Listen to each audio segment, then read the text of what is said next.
Hello everybody, in today's video we're going to be reviewing this portable tablet monitor. This is the Weichen-Si DQ8, or do you pronounce it as Weichen-Si or something? I have no idea. This is a 15.6 IPS portable monitor and I saw it in Banggood and I was like, I kind of want to test this, especially because it's a touchscreen. So I asked Banggood to send me one. Speaking of which, this video is sponsored by Banggood. Again, they've been sending me stuff lately, so I'm kind of glad.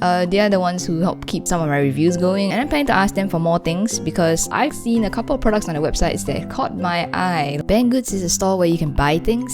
It's like those online websites like Lazada, Shopee, Amazon, and they sell a ton of things at a pretty cheap price. If you want keyboards, gaming equipment, or other things like smartphones, check out Banggood.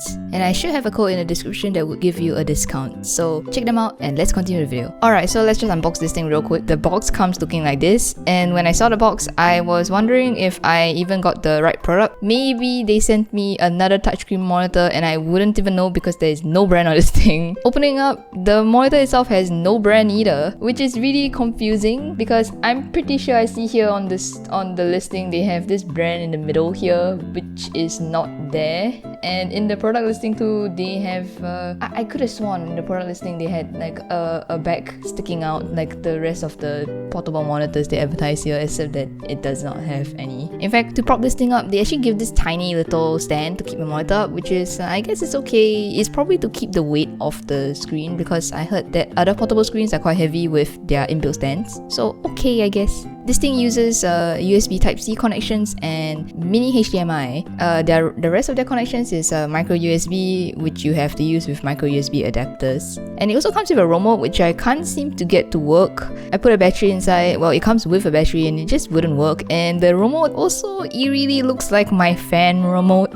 Did I mention it's also touchscreen? Except the thing is that a lot of touchscreen monitors out there, you can't really use the touchscreen unless the screen is set to your main screen, which is a shame because it would be nice if this was my second screen now and I could like scroll through like the websites or Discord while I'm like working. For the price of $164 or $165 is pretty average priced for a monitor. You could definitely get a bigger standard monitor for this price, but honestly, this price range is not cheap, but it's not expensive either, and it's pretty good for a portable monitor actually, a touchscreen one at that. I can see myself bringing this kind of thing to work or outside because it's very portable. Like this thing is crazy thin. Another thing is that the buttons at the side are touch, so the buttons to control or turn it on and off, they are touch. And not only that, those buttons don't light up, or well, they're grayed out, they're not white, and that kind of makes it annoying whenever I want to turn it on or off or change things, because even in normal room lighting I can barely see what's written on there and I have a hard time turning it off, or in the dark if I want to turn it on, I have no idea what the heck I'm pressing. The viewing angle is pretty decent. For an IPS screen, it's alright.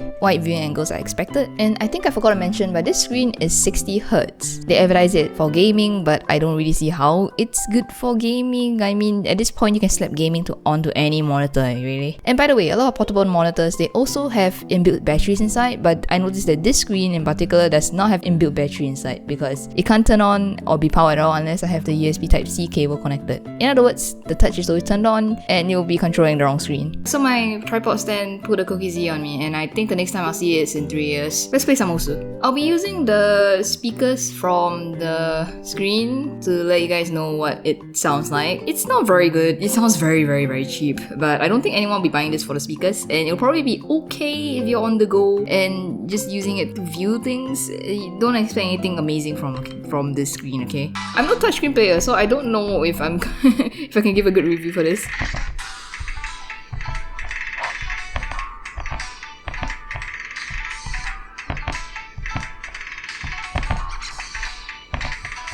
You can see that it does lag or have like a delay when you move really fast, but this is honestly enough using this for sliders and everything because there is like leniency in the slider balls. This is definitely a lot less laggy than using those graphic screens I've tried before, I think.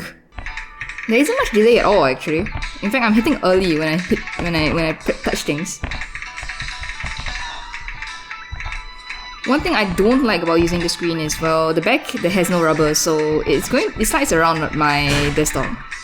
It's surprisingly doing really well for different things. Let me show you guys.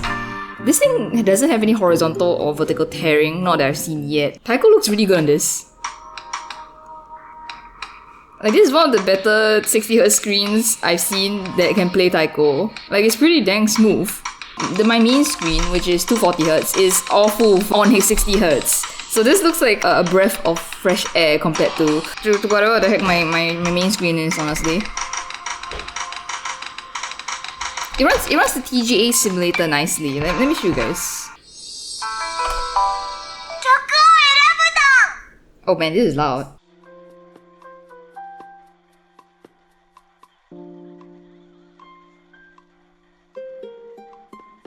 Alright, so here's another thing I tried on this thing. I did try Mania. It's just like any other 60Hz screen on Mania. Most screens can pull off Mania pretty well, but most screens can't play taiko pretty well. Alright, so here's something fun I tried. I decided to get Nox, which is an Android emulator player kind of thing. Guys, it's time to try rhythm games on this thing. I don't expect it to play well at all because it's an emulator. There's gonna be extra delay because of that. And not only that, it's the screen probably has delay, which we saw when we were doing the dragging tests. Let's set the offset. I really want to know what the offset is like. 500! 500! Like, Jesus, my phone and my iPads don't really need much offset at all. Alright, let's see how it plays. I don't know if it's me, but I'm dropping input sometimes. Is it the emulator or is it the screen? I can't tell. I guess it would be better if I tried connecting an Android phone to the screen instead of using an emulator on PC. I didn't even clear the song! Okay, I'm close, but oh my. Okay, this is not a terrible score, but this is honestly terrible compared to what I play everywhere else. I can spin on this somehow. The screen is really smooth. Normally, touchscreens can't spin? Yeah. Really? Well, this far. How much worse is normal touchscreens normally? Well, it has a lot to do with how this screen actually feels. It's kind of interesting. Oh, it's matte. It's not glossy. Yeah, that kind of thing. Whereas your fingers slide a lot easier. It also is a ton more instant than like Oh yeah, that do that.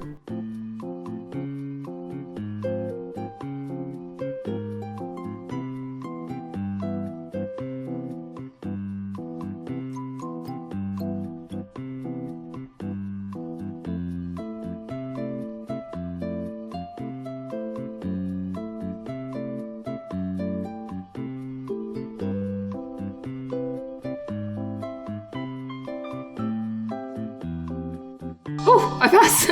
Nice. Why are you holding Don-chan? I was gonna give him a cameo, I'm afraid. Bruh.